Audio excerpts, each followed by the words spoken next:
ऐसा नहीं था कि वो कुछ गलत कह रहा था, वो तो बिल्कुल सच कह रहा था। कुछ दिनों से उसे अपनी पसलियों में दर्द तो हो रहा था, बहुत ज्यादा तो नहीं, लेकिन ये सच था। मेयर की बेटी को जब हल्की हवा चलती थी तो कुछ उसे अलग ही महसूस होता था और वो सोचा करती थी कोई तो उसके साथ हो, कोई जिसे वो इस बारे में बता सके। जिसे वो बस एक 16 साल की लड़की थी जिसे नहीं पता था कि जो वो महसूस कर रही है वो क्या है। इस बारे में सोच के ही वो उलझ जाती थी।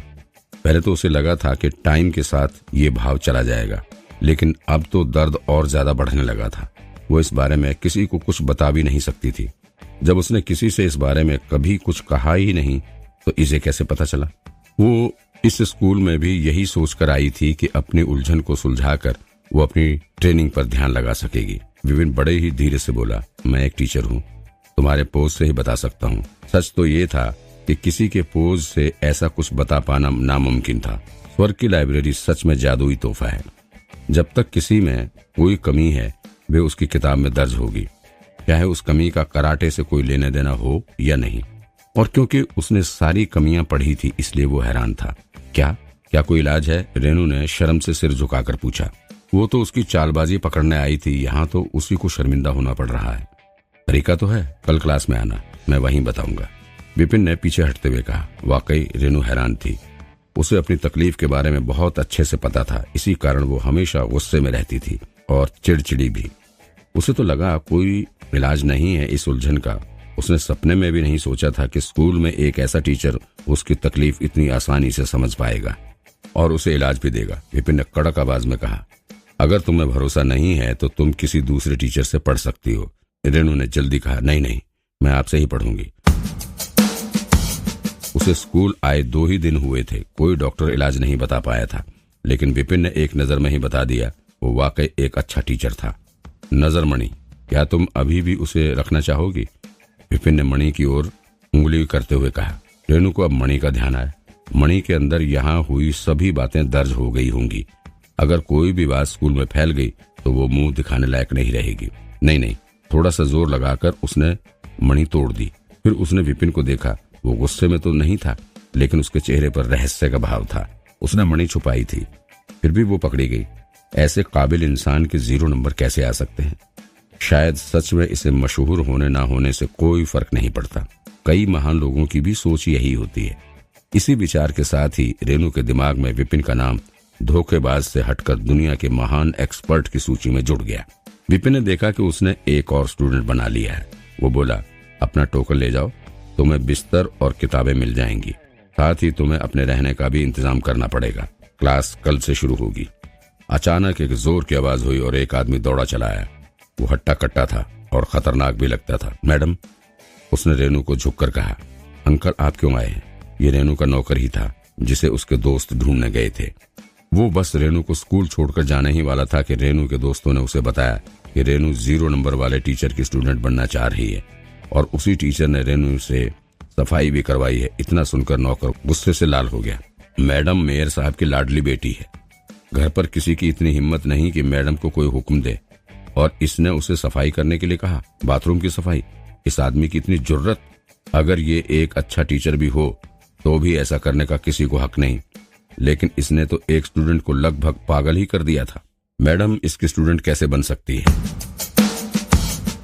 विपिन की ओर देखकर भी वो रेनू से बोला, मैडम क्या आप? रेनू बोली, मैं इन्हें अपना टीचर मान चुकी हूँ।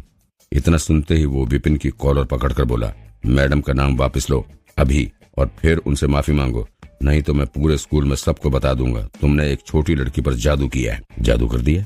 तुम कुछ ज्यादा ही बढ़ा चढ़ाकर तो नहीं बोल रहे? विपिन ने जवाब दिया। और उन्होंने सुन लिया तो पता नहीं क्या मतलब निकालेंगे। भगवान जानता है, मैंने सिर्फ एक स्टूडेंट को दाखिला दिया है बस। मेरे साथ कोई खेल नहीं। मैडम बहुत टैलेंटेड है, तुम्हारे जैसे टीचर इन्हें क्या पढ़ाएंगे। अगर तुम अभी इन्हें छोड़ दोगे तो मैं इस मामले को यहीं रफा दफा कर दूंगा, नहीं तो मैं स्कूल के हेड के पास जाऊंगा और तुम्हें स्कूल से निकलवा दूंगा। नौकर चिल्लाया। रेनू ने उसे रोकने की कोशिश की। अंकल, ये आप क्या कह रहे हैं? मैंने अपनी मर्जी से इन्हें अपना टीचर बनाया, आप मेरी मुश्किल क्यों बढ़ा रहे हैं? उसे उसकी तकलीफ का इलाज मिलने ही वाला था जिसके लिए वो इस स्कूल में आई थी, और अब ये नौकर बात बिगाड़ रहा है। ये क्या हो रहा है? अपनी मर्जी से? नौकर चौंका। आपको सच में लगता है ये आपको सलाह दे सकता है? सलाह देना? रेनू ने ना में सिर हिला दिया। विपिन ने तो केवल कमी बताई थी, सलाह नहीं दी थी। नहीं तो फिर? नौकर बोला। अब रेनू चीखी, बस अंकल, अब और पूछताछ नहीं। मैडम को इस तरह देखकर नौकर हैरान था। फिर उसकी नजर मणि के टुकड़ों पर पड़ी। उन्हें देखते ही वो आग बबूला हो गया। तुम धोखेबाज, तुमने मैडम के साथ क्या किया? तुम्हें क्या लगता है मैं तुम्हें जिंदा छोड़ दूंगा? बूम! उसके गुस्से से हवा जोर से गरजने लगी और धरती हिलने लगी। मैंने क्या किया? नौकर को इतने गुस्से में देख विपिन हक्का बक्का सा रह गया। ये गलतफहमी तो ज्यादा ही बढ़ गई। वो समझ सकता था ऐसा क्यों हो रहा है।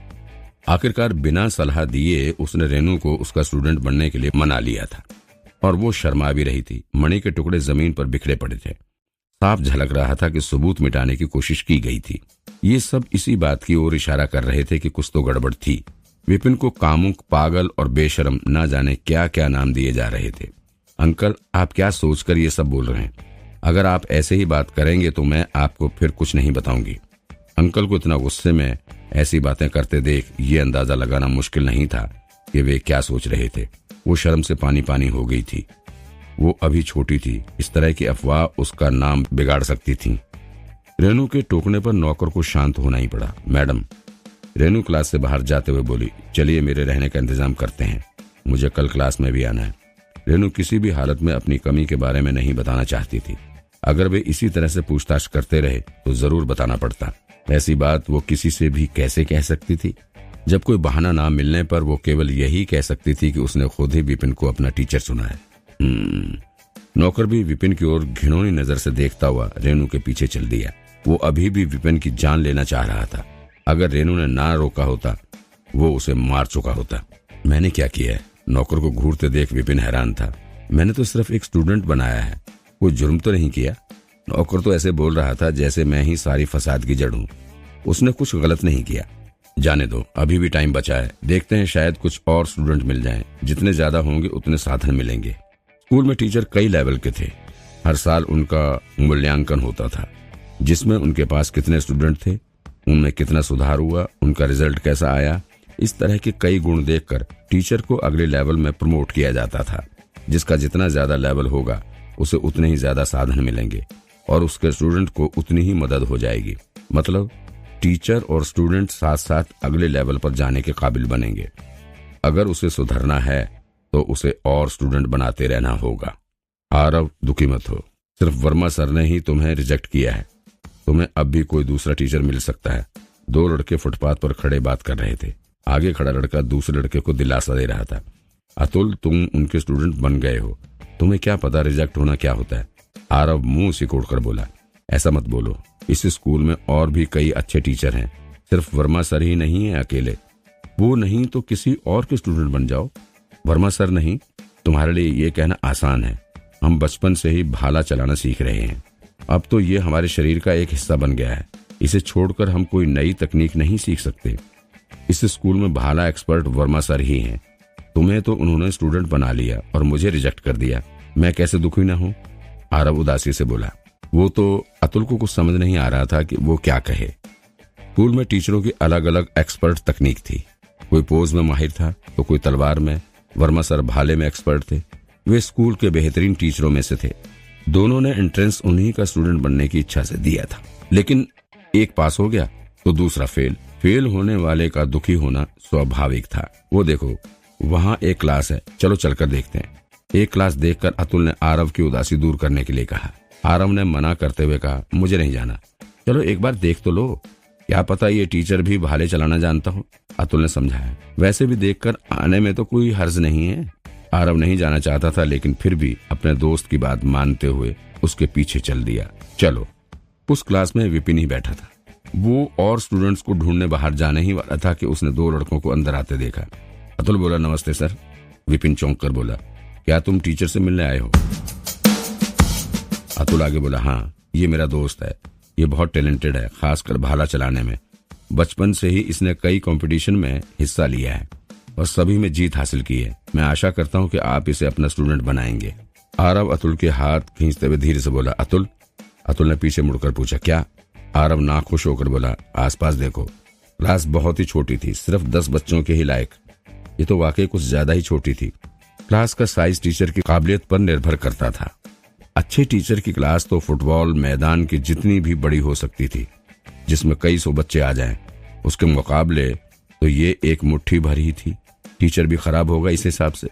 अतुल ने क्लास का साइज देखकर कहा, बहुत ही छोटी है। वो तो अपने दोस्त की मदद करना चाहता था, लेकिन हड़बड़ी में यहाँ आ गया। अगर टीचर अच्छा नहीं हुआ तो आरव के दर्द का काम होने की बजाय बढ़ जाएगा। दोनों दोस्तों के बीच हो रही बात से बेखबर विपिन बोला, अपनी तकनीक मुझे दिखाओ। आरव के चेहरे पर निशाना देख अतुल ने उसे प्रोत्साहित करने की कोशिश की। अब आ ही गए हैं तो सर की सलाह ले ही लेते हैं, कुछ बुरा तो नहीं होगा। अगर बेकार की सलाह होगी तो हम वापस चलेंगे। आरव ने हाँ में सिर हिला दिया। सिर्फ बहुत ही मशहूर और काबिल टीचर को छोड़कर जब टीचर स्टूडेंट्स के टैलेंट की जांच करते थे तो स्टूडेंट भी टीचर की काबिलियत जांच करते थे। थोड़ा सोचकर आरव ने अपनी पीठ पर रखा भाला निकाला और कई टुकड़े जोड़कर उसे एक सार बना दिया। शू! अपने हाथ में भाला लेते ही आरव की चाल ही बदल गई। भाले की धार की तरह ही उसका रूप डरावना हो गया। शूं शूं! भाला चलते ही हवा में गड़गड़ाहट शुरू हो गई। एक्सपर्ट की पहचान उनके पहले वार से ही की जा सकती थी। आरव उतना ताकतवर तो नहीं था, लेकिन भाला बहुत ही अच्छा चला लेता था। भाले के नोक को दीवार पर मारते ही एक चिंगारी निकली और दीवार पर अंक आ गए 110।